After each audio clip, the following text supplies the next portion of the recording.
Good morning बच्चों, ये हमारी है 8th क्लास की वर्कशीट नंबर 1 और ये हमारी भूगोल के चैप्टर से ली हुई है संसाधन से। इस वर्कशीट में हम संसाधनों से परिचय करेंगे कि संसाधन क्या होते हैं।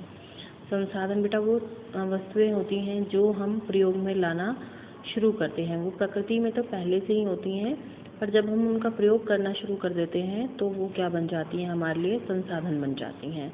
और प्रयोग हम उनका कैसे शुरू करते हैं, तकनीक जो है, तकनीक के आधार पर जब हम उसका रूप परिवर्तित कर देते हैं और उसका उपयोग शुरू कर देते हैं तो वो हमारे लिए संसाधन बन जाती हैं। देखिए यहाँ पर समय और तकनीक दो महत्वपूर्ण घटक हैं जो किसी वस्तु को संसाधन के रूप में परिवर्तित कर देते हैं।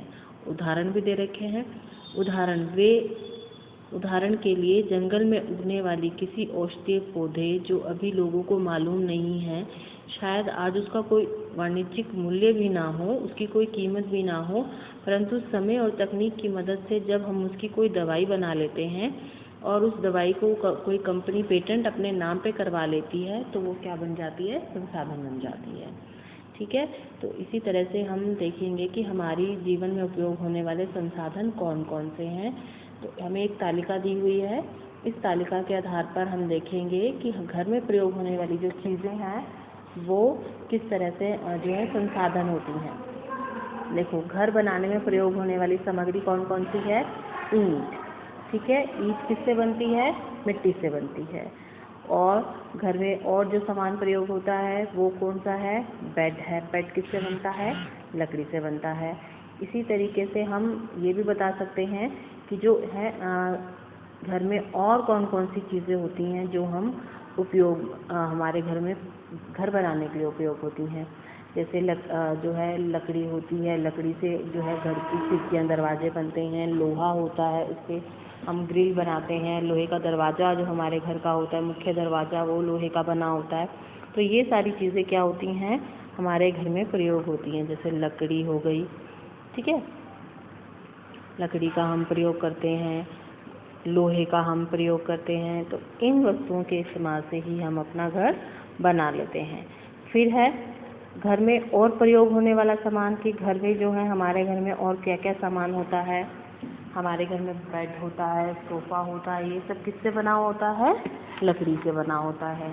ठीक है, और फिर है रसोई में प्रयोग होने वाला सामान। रसोई में क्या होता है? बर्तन होते हैं। और हमें मालूम है कि जो हमारे ज़्यादातर जो बर्तन होते हैं वो किसके बने होते हैं? बर्तन हमारे किस चीज़ से बने होते हैं? स्टील से बने होते हैं, है ना। जो हमारे घर में बर्तन होते हैं वो स्टील के बने होते हैं, या इस्पात एल्युमिनियम के बने होते हैं, या प्लास्टिक के बने होते हैं। तो ये सारी जो चीज़ें हम अपने घरों में इस्तेमाल करते हैं और ये क्या है, हमारे सारे संसाधन हैं। ठीक है, फिर देखते हैं नेक्स्ट हमारा कि भोजन में जो हम खाते हैं, भोजन में हम क्या खाते हैं? हम गेहूँ, चावल खाते हैं, दालें खाते हैं। ये सब हमें किससे प्राप्त हो रही हैं? हमें प्रकृति से प्राप्त हो रही हैं। लेकिन कुछ जो मनुष्य हैं वो दूसरी चीज़ों का भी उपयोग करते हैं, जैसे पशुओं के मांस का, ठीक है, अंडे का। तो ये भी जो है हम खाने में इस्तेमाल करते हैं। साथ साथ पशुओं से जो हमें दूध वगैरह प्राप्त होता है ये भी हम अपने खाने में इस्तेमाल करते हैं। तो ये भी क्या है, हमारे संसाधन हैं। इसी तरह वस्त्रों के प्रकार जो हम पहनते हैं। देखिए, वेशभूषा जो हमारे वस्त्र होते हैं, विभिन्न तरह के वस्त्र हम पहनते हैं। और ये जो वस्त्र होते हैं हमारी जो है भौगोलिक परिस्थिति से भी बहुत प्रभावित होते हैं। तो हम सर्दियों में सर्दी के वस्त्र पहनते हैं, ऊनी वस्त्र पहनते हैं। गर्मियों में हम सूती वस्त्र पहनते हैं। अब सूती वस्त्र के भी बहुत सारे प्रकार होते हैं। सलवार कमीज होती है जो महिलाएं पहनती हैं, साड़ी होती है, ठीक है। पुरुष जो होते हैं धोती पहनते हैं, पैंट कमीज पहनते हैं। तो ये सारे क्या हैं, हमारे ये सारे संसाधन हैं जिनका हम उपयोग कर रहे हैं। और अन्य कोई वस्तु, पेट्रोल, ईंधन, पेट्रोल डीजल जो हम ईंधन के रूप में प्रयोग करते हैं। और ईंधन क्या होता है? जिससे हमारे वाहन चलते हैं। ठीक है, वो वाहन 2 पहिए वाले भी हो सकते हैं और 4 पहिए वाले भी हो सकते हैं। 2 पहिए वाले वाहन यानी स्कूटर वगैरह, और 4 पहिए जो हो गए वो कौन से हो गए हमारे? कार हो गई, ठीक है, और ट्रक वगैरह हो गए, बस वगैरह हो गए, इनका भी हम उपयोग करते हैं। ठीक है, और नेक्स्ट क्या है, अब इन वस्तुओं को दो श्रेणी में हमने विभाजित करना है। वे वस्तुएं जिनका कोई आर्थिक मूल्य है और वे वस्तुएं जिनका कोई आर्थिक मूल्य नहीं है। ठीक है, आर्थिक मूल्य यानी जिनको हम पैसे दे करके खरीदते हैं, और आर्थिक मूल्य जिनको हमें पैसे नहीं, जिसके लिए हमें देने पड़ते। देखिए यहाँ पर जितनी भी वस्तुओं की हमने बात की है, ये हम जो है बाज़ार से, मार्केट से खरीदते हैं। और ख़रीदते कैसे हैं, यानी जब हम उसके बदले में पैसे देते हैं तभी हमें वो वस्तु मिलती है। अगर हम पैसे नहीं देंगे तो हमें वस्तु नहीं मिलेगी। हमने घर बनाना है, घर बनाने के लिए हमें जो सामान चाहिए वो सब हमें खरीदना पड़ता है, चाहे वो ईंट है, चाहे वो फर्श के लिए टाइलें हैं, दीवार के लिए टाइलें हैं, या हमें सफ़ेदी करानी है उसके लिए जो भी हमें पेंट वगैरह है सब हमें खरीदना पड़ता है। तो इन सब वस्तुओं की हम कह सकते हैं इनकी आर्थिक कीमत है। और आर्थिक मूल्य किसका नहीं है? आर्थिक मूल्य होता है भावनाओं का, उनकी कोई कीमत नहीं होती है। जैसे एक माँ जो अपने बच्चे को प्यार करती है, उसकी कोई कीमत नहीं हो सकती है। एक पिता जो अपने बच्चों की केयर करता है, परवाह करता है, उसकी कोई कीमत नहीं होती है। ठीक है, और जो भी बड़े जो भी हमें बातें सिखाते हैं, अच्छी मूल्यवान जो हमें मौलिक चीज़ें सिखाते हैं, जो हमें नैतिक चीज़ें सिखाई जाती हैं, उनका आर्थिक मूल्य नहीं है। उनका नाता है हमारी भावनाओं से, हमारे चरित्र निर्माण से। ठीक है, तो इन सब वस्तुओं का कोई आर्थिक मूल्य नहीं है। तो हम क्या कहेंगे, आर्थिक मूल्य किसका नहीं है? आर्थिक मूल्य जो है भावनाओं का कोई आर्थिक मूल्य नहीं है।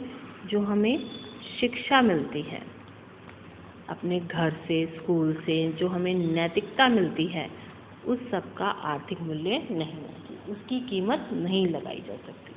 ठीक है,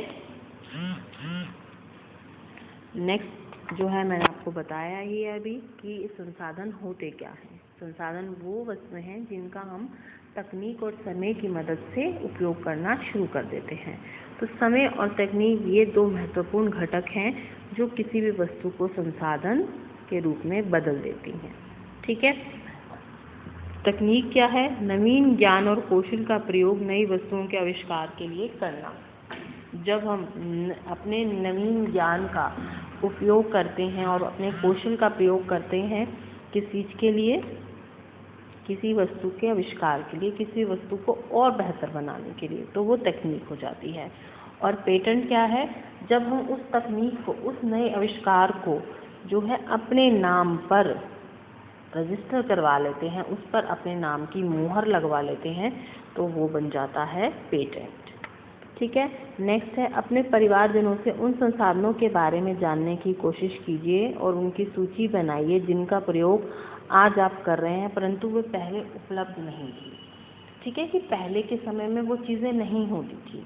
ठीक है, अगर आप अपने दादा दादी से पूछेंगे तो उनके समय में जो बिजली के पंखे भी नहीं होते थे, उनके समय में लाइट भी नहीं होती थी, टीवी भी नहीं होता था, और आज जिस फ़ोन से हम पढ़ाई कर रहे हैं वो तक भी नहीं होता था।